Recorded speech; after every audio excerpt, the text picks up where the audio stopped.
LPG की कीमतों में इजाफे का असर सड़कों पर नजर आने लगा। कराची में चिंची और रिक्शा ड्राइवरों ने मनमाने किराए वसूल करना शुरू कर दिए हैं, जिससे आम आदमी का सफर मजीद मुश्किल हो गया है। रिपोर्ट करें मोहम्मद काशान। एलपीजी के रेट में जहां इजाफा हुआ है, वहीं रिक्शा ड्राइवर्स की जानिब से भी रिक्शे के किरायों में इजाफा कर दिया गया और मनमाने किराए जो है वो लिए जा रहे हैं। कोई चेक एंड बैलेंस नहीं है। इस वक्त शहरी मेरे हमरा मौजूद है।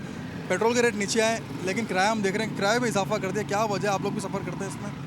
चलो हुकूमत ने रेट तो कम किया, लेकिन कम अज़ कम ये रिक्शा वाले बाइक वाले अपने हिसाब से कम उस हिसाब से तो कम करें ना। सिर्फ आवाम कोई कम नहीं कर रहे, कोई पूछने वाले बेचारा और गरीब आवाम पिसते पिसते जा रहे हैं।